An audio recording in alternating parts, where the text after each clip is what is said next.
Guys, tunggu dulu. Jangan lupa subscribe dan like video ini. Dan yang paling penting, jangan lupa share videonya ya ke teman-teman kalian. Semoga ini bermanfaat untuk kita semua. A story worth sharing. Hi guys, come back again with me Ria here. Jadi karena banyak banget teman-teman yang request, nggak banyak sih, beberapa yang request tentang sharing beasiswa bagi pelamar yang berasal dari PNS itu apa kepanjangannya? Pegawai negeri sipil. Pegawai negeri sipil PNS. Nah, jadi ini teman saya Adi Cihuy. Oke, Cihuy, kamu jelasin dulu dong. Dulu waktu kamu S1 itu kuliahnya di mana, jurusan apa? Oke. Jadi aku dulu ngambil ekonomi di Universitas Indonesia, jurusannya ilmu ekonomi. Itu udah, lama banget kok. Serius? Aku masuk 2007, lulus 2012 ya, telat-telat gitu deh. Oke, berarti bareng aku dong keluarnya. Oh iya. Enggak, aku masuknya 2012. Masuk 2012. Aku masuk 2012. Iya, udah tua ini bapak ini. Enggak apa-apa, kamu masih terlihat muda kamu. Nah, terus di sini kamu kuliah apa sih? Di sini aku ngambil Master of Development Studies. Jadi kurang lebih sebenarnya mirip dengan apa yang saya pelajari di S1 ya, karena ekonomi kan lebih ke kuantitatif segala macam. Kalau di Development Studies ini lebih kayak ekonomi pembangunan, tapi aspek-aspeknya lebih kualitatif gitu. Jadi pendekatannya ada sosiologi, ada pendekatan antropologi gitu. Jadi memang tidak berkutat lagi dengan statistik gitu. Jadi dulu nggak suka banget sama yang namanya statistik, ngolah data segala macam, jadi akhirnya sekarang ambil yang agak kualitatif. Oh gitu. Nah, di Indonesia kamu pegawai negeri sipil kan ya? Iya. Nah, kamu kerja di mana sih? Tolong dong kasih tahu. Jadi aku kerja di Kementerian Perencanaan Pembangunan Nasional atau Bappenas, Badan Perencanaan Pembangunan Nasional gitu. Jadi itu kementerian yang strategis karena kita membuat perencanaan untuk seluruh sektor pembangunan di Indonesia. Tapi karena kita khusus buat perencanaan, jadi memang kantornya kecil, kemudian juga karyawannya tidak terlalu banyak gitu. Kalau di daerah ada yang namanya Bapeda, tapi itu tidak langsung di bawah Bappenas, cuman fungsi koordinasi aja gitu. Tapi karena kita termasuk strategis, jadi memang setiap tahun kita membuat perencanaan untuk kementerian-kementerian teknis. Kayak aku kerjanya di Direktorat Tenaga Kerja dan Perluasan Kesempatan Kerja. Jadi kita membuat planning untuk Kementerian Ketenagakerjaan sebagai implementing agency-nya gitu. Oh, jadi kalian yang merencanakan. Betul. Terus siapa tadi yang mengaplikasikan? Kementerian Ketenagakerjaan kalau di Direktorat aku. Terus kita juga punya fungsi untuk memonitor sama evaluasi dari implementasi tadi gitu. Oh, jadi nggak cuma bikin plan terus udah, tapi kalian juga monitor dan evaluasi juga nggak? Ya, evaluasi juga, termasuk tadi pas perencanaan kan termasuk budgeting ya. Jadi kita pas membuat perencanaan program apa yang akan dilaksanakan si kementerian ini juga kerjasama sama keuangan untuk masalah budgetingnya gitu. Oh gitu. Tapi ada nggak sih kayak planning kalian tuh yang ditolak oleh Kementerian Ketenagakerjaan? Oh, sistemnya bukan ditolak oleh Kementerian Ketenagakerjaan ya, tapi kita kan duduk bareng nih membuat perencanaan itu. Memang kita perlu tahu dulu presiden maunya apa sih. Presiden itu prioritas nasionalnya apa sih yang ingin dia capai dalam jangka waktu 5 tahun misalnya. Nah itu kita tuangkan dalam RPJMN kan, rencana pembangunan jangka menengah yang 5 tahun. Oh, tahu itu salah satu assignment aku itu. Betul. Nah jadi memang kita kerjasama juga sama si kementeriannya. Karena percuma dong kalau kita bikin perencanaan bagus-bagus tapi misalnya ditolak gitu. Iya, Kementerian Ketenagakerjaannya kurang sreg nih dengan program ini, toh mereka yang akan implementasi. Jadi memang kita harus tahu dulu mereka maunya apa juga, kemudian juga kira-kira targetnya tercapai atau enggak, berapa sih nih target yang harus kita sepakati di awal supaya kementeriannya juga tidak terlalu terbebani dengan target yang misalnya terlalu ngawang-ngawang gitu. I see. Nah, terkait dengan ini nih, kesempatan beasiswa sebagai PNS, dari pengalaman kamu sendiri, kan aku melihatnya kamu ini seperti traveler sejati guys. Jadi kalian bisa cek IG-nya Adi Cihuy. Nah, itu beliau ini seperti traveler sejati guys. Nah, sebenarnya beasiswa untuk PNS itu sendiri banyak atau enggak sih? Oke, sebenarnya beasiswa yang spesifik khusus untuk PNS itu nggak banyak ya. Maksudnya kalau kita lihat-lihat gitu, tidak sebanyak beasiswa-beasiswa yang memang untuk umum gitu. Jadi beasiswa untuk umum itu juga ya PNS sebagai salah satu pekerjaan gitu juga kadang-kadang mendapatkan prioritas. Jadi memang tergantung si pemberi beasiswanya. Contohnya AAS Australia Awards itu memang dia secara spesifik ingin memberikan kesempatan lebih untuk PNS terutama yang kerja di pemerintah pusat ya. Jadi dia ada targeted participants atau targeted awardee-nya ada 3 kan. Yang pertama berdasarkan geografis, area geografisnya yang termasuk dalam project-project daerah-daerah projectnya di FED, kayak misalnya Aceh atau NTT atau daerah timur lainnya gitu, itu mendapat prioritas. Kemudian yang kedua ada embassy partner namanya. Embassy partner ini artinya di FED itu kan ada lingkup kerjanya di banyak kementerian nih, termasuk ada beberapa proyeknya di FED yang kerjasama sama Bappenas. Nah, orang-orang yang kerja di embassy partner ini bisa menominasikan siapapun itu, baik yang kerja di proyeknya di FED ataupun PNS yang memang kerja bareng sama di FED tadi gitu. Jadi itu yang kedua ada embassy partner, dan yang ketiga PNS tadi gitu. Jadi ada PNS yang PNS pusat yang base-nya bisa di Jakarta atau bisa di daerah. Itu yang dapat prioritas. Kamu kemarin yang embassy partner itu atau yang PNS biasa? Aku kebetulan yang embassy partner. Gitu. Jadi kalau embassy partner sepertinya memang mendapat privilege untuk aku kurang tahu juga ya apakah memang itu udah pasti lolos ke wawancara atau enggak, tapi hampir semua yang embassy partner itu untuk seleksi berkas itu selalu lolos ke tahap wawancara. Kalau yang jelas berkas lulus ya? Iya, jadi kalau embassy partner itu juga setauku tidak terlalu banyak persyaratannya. Jadi cuman ada, seingatku ya, cuman ada nominasi si orang embassy ini yang menominasikan si A, kemudian menceritakan apa kelebihan si A ini, kemudian juga apa kira-kira yang bisa dia dapatkan dengan memberikan beasiswa kepada si A ini gitu. Nah, ini yang embassy partner ini hanya Bappenas atau juga lembaga-lembaga lain di pemerintahan kita? Ada lembaga-lembaga lain ya seharusnya, karena kan di FED itu kerjasamanya atau proyeknya di FED itu ada banyak.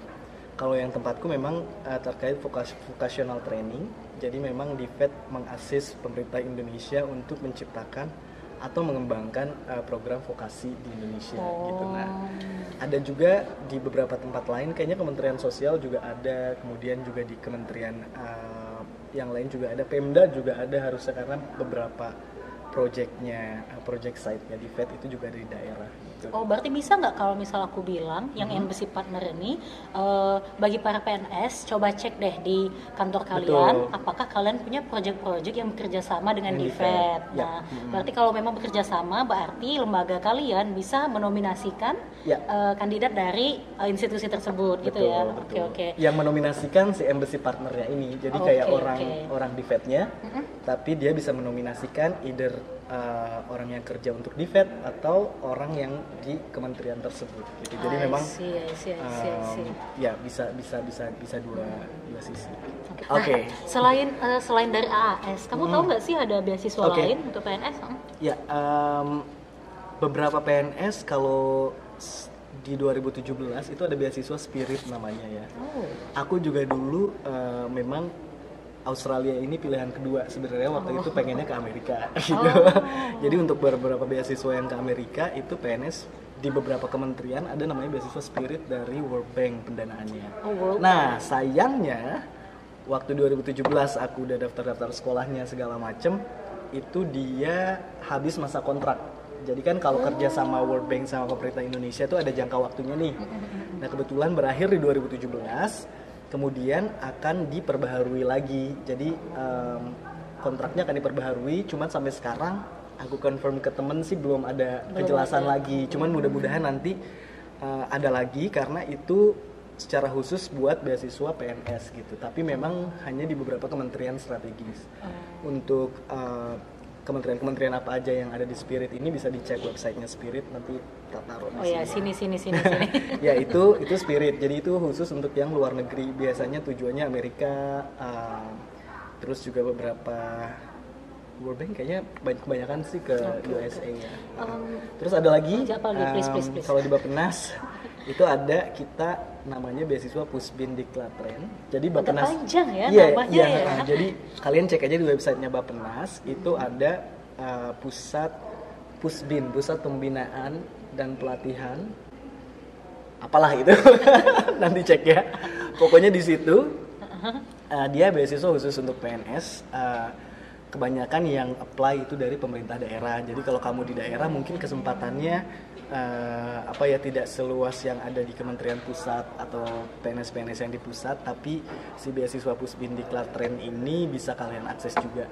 Jadi dia selain beasiswa dalam negeri, ada juga kerjasama kayak UGM dengan Jepang, kemudian juga ada dengan Australia juga gitu. Jadi bisa dicek, ada beberapa negara memang, tapi tidak sebanyak beasiswa Spirit tadi mungkin ya, opsi pilihannya gitu. Tapi yang Pusbin Diklatren ini masih ada, dan kebanyakan sih memang karena ini Bappenas, targetnya mungkin lebih ke Bapeda ya. Jadi Bapeda Badan Perencanaan Pembangunan Daerah, tapi ada juga beberapa yang di dinas-dinas di daerah yang juga bisa apply ke sana gitu. Oh, kalau berarti udah 3 ya, AAS, terus Spirit tadi, sama yang dari Bappenas, terus kalau dari Kemenristek Dikti ada nggak? Nah, itu juga itu tidak spesifik untuk PNS ya, tapi memang dia ngasih juga beasiswa yang semua orang bisa apply. Ada pilihannya dalam negeri juga, ada luar negeri juga. Gitu. Selain itu sih harusnya ya masing-masing kementerian yang punya kerjasama sama donor ini bisa pemerintah luar negeri atau bisa juga semacam DFED dan lain-lain. Setauku Jerman ada juga kerjasama sama pemerintah Indonesia melalui kementerian teknis yang secara khusus. Biasanya mereka ada juga skema-skema yang tidak sepopuler AAS atau misalnya tidak sepopuler misalnya Fulbright dan lain-lain. Tapi makanya perlu dicek aja sih kalau kalian di Kementerian Pusat terutama, coba sering-sering ngobrol sama bagian SDM-nya, kira-kira ada apa aja sih yang bisa kalian akses untuk beasiswa tersebut gitu. Biasanya kalau rajin nanya-nanya, mereka pasti di bagian SDM-nya itu yang paling tahu ada kesempatan apa untuk pengembangan karir gelar maupun non-gelar gitu. Oh, berarti guys, kalau kalian entah di institusi apapun kalian bekerja sebagai PNS, mungkin kalian bisa cross check ke bagian SDM. Siapa tahu mereka mengetahui akses-akses di mana kalian bisa meningkatkan pendidikan kalian ataupun gelar kalian gitu ya. Oke, SDM guys, bagian SDM. Nah, hanya itu ya? Yang lainnya teman-temanku ada juga yang dapat Fulbright, ada juga yang dapat prestasi, tapi memang mereka kan tidak spesifik untuk PNS ya. Cuman saranku sih kalau kalian memang bisa apply untuk beasiswa-beasiswa tadi, kenapa enggak gitu. Jadi baiknya sih memang ketika kamu pengen sekolah, tahu dulu maunya apa, mau kemana, kemudian juga jangan terpaku ke satu, atau artinya kayak oke, PD itu bagus ya, tapi juga kita harus tahu contingency plan lah istilahnya. Jadi kalau misalnya apa yang kita mau itu kita tidak dapat, kita masih punya opsi-opsi lain gitu. Jadi saranku sih memang kalau memang teman-teman PNS berniat untuk sekolah, itu jangan fokus atau jangan apply hanya satu saja gitu. Jadi memang ya udah, apa yang kalian bisa apply selama itu sesuai dengan bidang kalian yang kalian pengen, negara yang kalian pengen, ya udah gitu, apply aja sebanyak-banyaknya. Nah, kamu kan kemarin berarti udah daftar Spirit sama AAS ya? Spirit enggak ada. Jadi enggak. Udah tutup waktu aku mau daftar itu, dia udah nggak bukaan lagi. Berarti AAS aja daftarnya. AAS sama LPDP sebetulnya. Tapi LPDP nggak keterima. Gagal LPDP. Di bagian mana gagalnya? Waktu itu kebetulan 2017 itu baru pertama kali LPDP itu cuman 1 kali setahun kalau tidak salah. Sehingga ada namanya tes psikologi sebelum ke direct assessment. Nah, di tes psikologi itu kan memang kita nggak tahu ya, cuman tidak ada benar salah dan segala macam. Mungkin ya memang dia mencari orang-orang yang spesifik, tipe kepribadian yang memang cocok untuk LPDP. Kebetulan saya mungkin kepribadiannya kurang kayaknya, ya. enggak, kayaknya aku juga ditolak di bagian itu. Oh iya.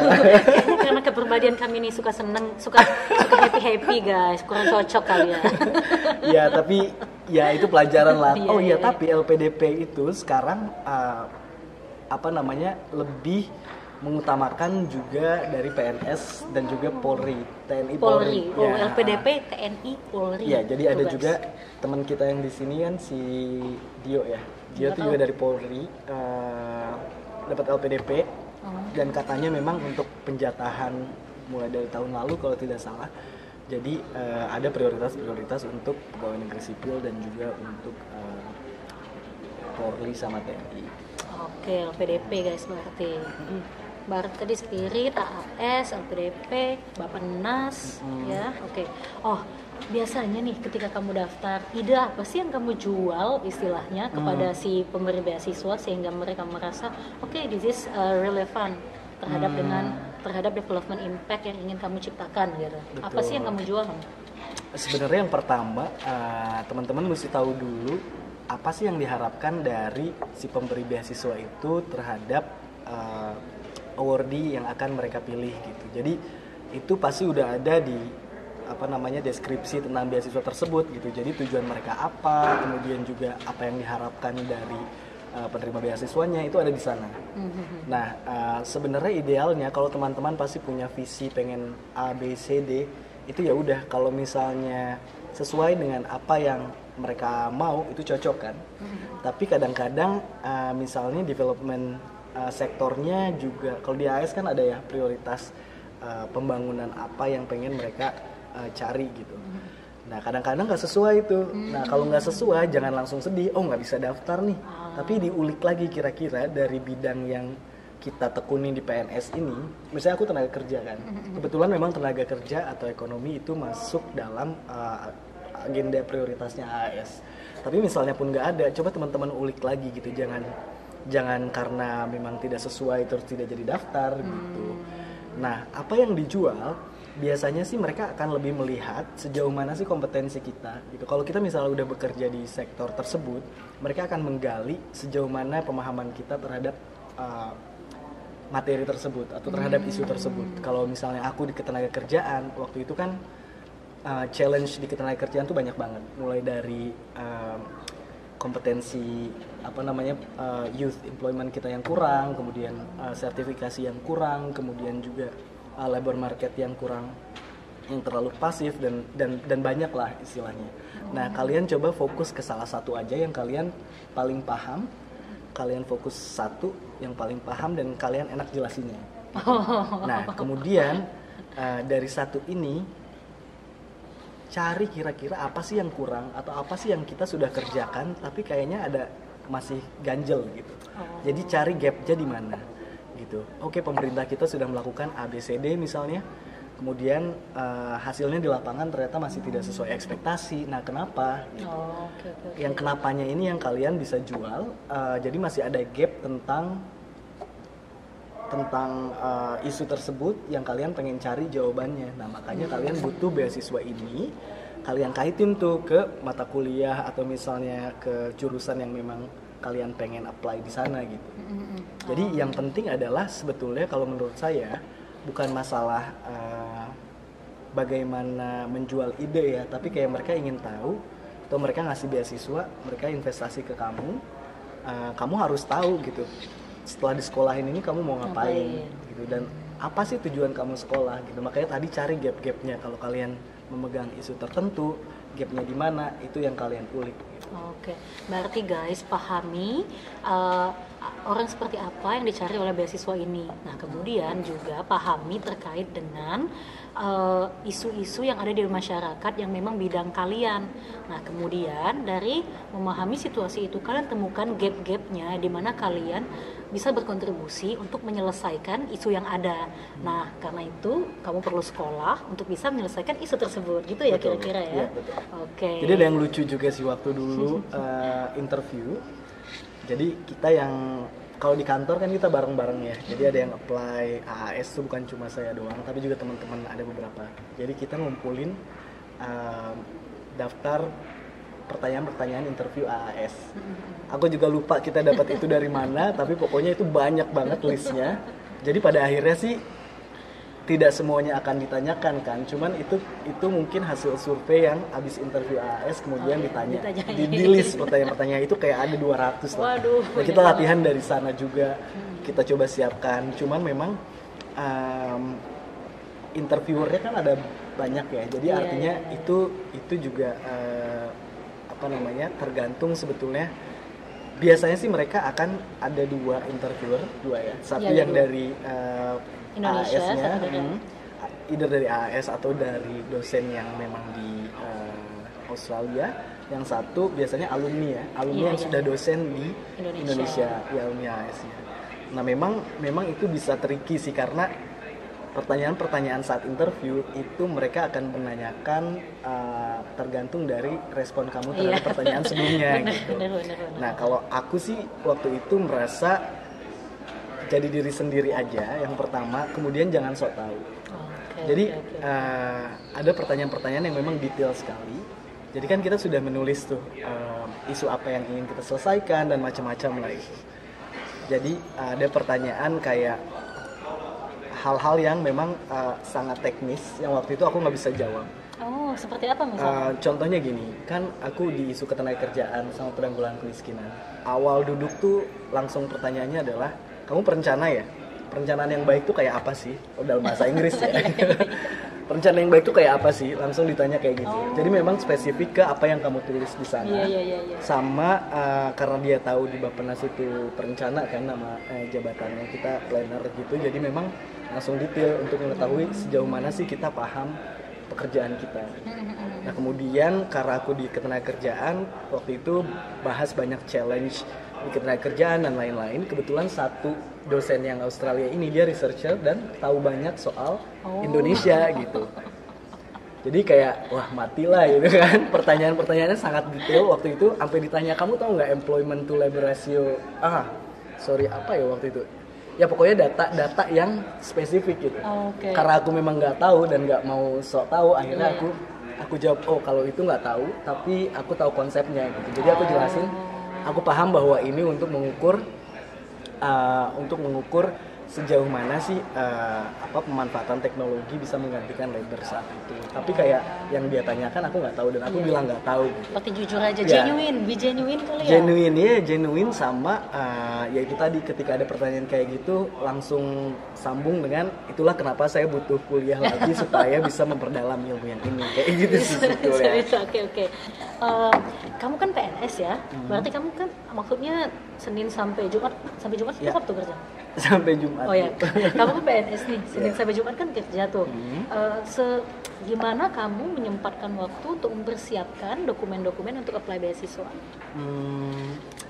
Kayaknya sama ya, maksudnya kebanyakan orang-orang yang apply beasiswa juga ada banyak yang udah kerja juga gitu. Sebenarnya lebih ke time management aja, time management kamu seperti apa. Kalau aku kebetulan memang semua esai-esai yang ada di sana itu juga terkait sama pekerjaan, kemudian juga data-data yang mungkin aku taruh di jawaban-jawaban esaiku itu juga bagian dari pekerjaanku. Jadi memang tidak terlalu banyak waktu yang terbuang untuk riset hal-hal yang baru. I see. Jadi memang ya udah seperti yang kataku tadi, kamu tahu bidang kamu apa, kamu tahu apa yang mau kamu perbaiki. Ya itu aja gitu, karena itu yang akan jadi kekuatan kamu dibanding teman-teman yang lain gitu. PNS itu luas loh, jadi memang isu-isunya juga berbeda-beda. Kalau aku di ketenagakerjaan, di penanggulangan kemiskinan, mungkin teman-teman yang lain ada yang di infrastruktur dan lain-lain gitu. Jadi make sure aja bahwa kalian memang mengerti isu-isu yang kalian tangani sehari-hari gitu. Kayaknya sih untuk hal-hal lain tidak terlalu banyak memakan waktu juga ya, karena ada surat rekomendasi juga dari atasan, jadi itu ya sama ambil waktu tidak terlalu belajar IELTS segala macamnya. IELTS ya, waktu itu sih aku cuma ngambil tes IELTS saja. Cuman memang kalau misalnya teman-teman butuh untuk belajar sendiri dan segala macam, coba luangkannya di waktu Sabtu atau Minggu gitu sambil belajar. Sepertinya seperti itu sih.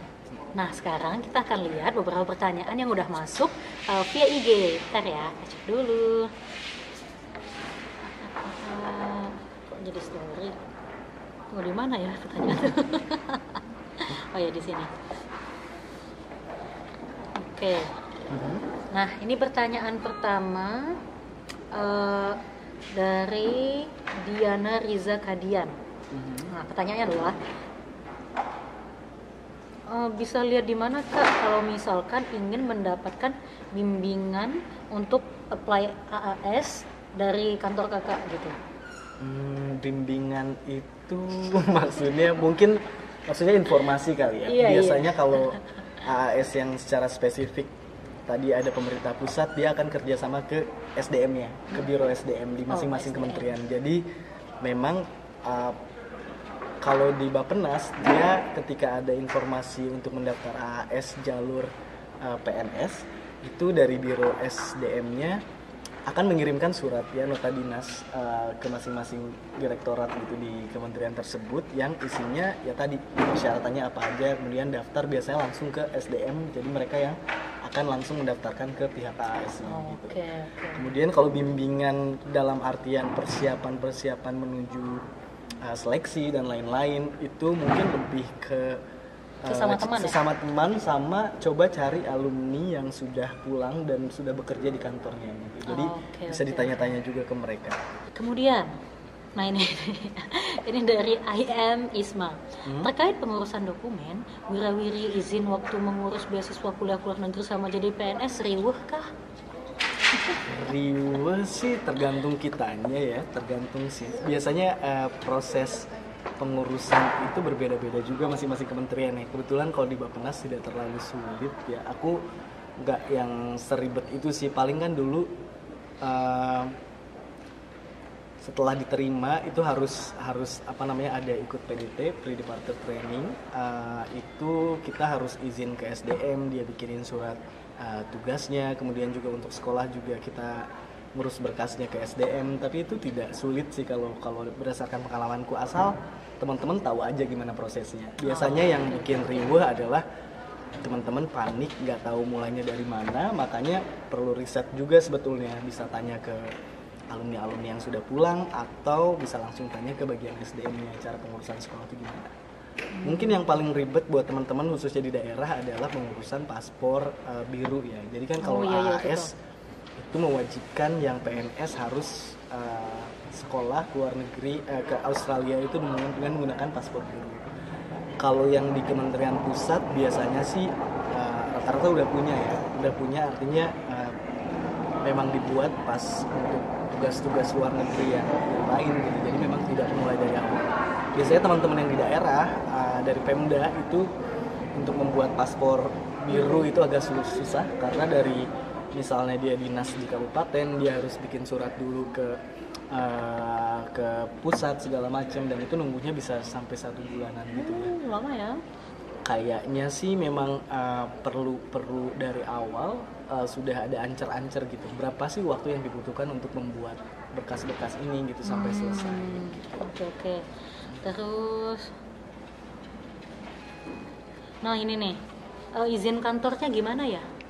Izin kantor sebetulnya kan kalau PNS itu mengambil sekolah lagi, artinya pendidikan gelar itu juga bagian dari career development di PNS gitu. Artinya mereka tidak akan mempersulit teman-teman yang memang ingin kuliah, kecuali memang mungkin teman-teman yang sangat dicintai bosnya sehingga dia nggak mau ngasih izin kamu pergi sekolah gitu. Berarti kamu makanya jangan nih? kalau teman-teman pergi sekolah ngambil master 2 tahun, artinya teman-teman harus stay di kantor. Ikatan dinasnya adalah 2 kali 2 tahun ditambah 1, artinya 5 tahun ke depan teman-teman nggak boleh resign dan harus menjalani 5 tahun masa pengabdian, istilahnya bayar utang sih kalau kita. Soalnya kan 2 tahun itu kita statusnya tugas belajar, artinya kita masih dapat gaji walaupun tidak full kan. Jadi memang itu istilahnya semacam apa ya, kayak ya konsekuensi lah dari kita udah pergi sekolah gitu. Bisa nggak sih kalau misalkan nggak minta gaji, cuti ya namanya, cuti kerja, cuti kayaknya ada Gak deh minta kayak gaji, gitu. ada ya yang mau gak minta gaji? Enggak, jadi supaya apakah kalau nggak minta gaji 2N+1 itu nggak berlaku atau tetap berlaku? Sepertinya enggak ya, karena itu kayak semua PNS yang sekolah itu pasti tugas belajar gitu. Kalau kalian cuti, ya artinya ketika cuti kemudian kalian memutuskan sekolah, ya SDM akan tahunya kalian cuti, bukan mengambil sekolah gitu, bukan tugas belajar. Khawatirnya kalau kalian melakukan hal itu, jadi nanti tidak bisa diklaim juga sebagai apa namanya, menempuh pendidikan gelar gitu. Jadi kayaknya sih udah otomatis langsung seperti itu gitu. Nah biasanya sejauh mana implementasinya di masing-masing instansi juga berbeda-beda. Kalau di Bappenas ada beberapa yang setelah S2 harusnya kan 2N+1 harusnya kan 5 tahun nggak boleh sekolah lagi, tapi ada yang baru 3 tahun misalnya udah boleh berangkat lagi. Jadi memang memang tergantung dari aturan internal masing-masing gitu. Jadi ya baiknya sih ditanyakan ke bagian SD masing-masing sih untuk hal-hal itu. Takutnya memang ada perbedaan-perbedaan di setiap instansi. Nah guys, sebenarnya masih banyak banget pertanyaan yang masuk ke kita via IG, tapi beberapa diantaranya sudah terjawab di penjelasan tadi, dan juga karena terkait dengan keterbatasan waktu,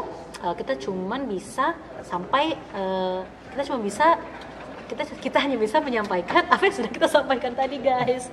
Nah jadi kalau memang kalian masih punya pertanyaan lain yang lebih detail, kalian bisa komen aja di bawah, insya Allah nanti dia yang jawab.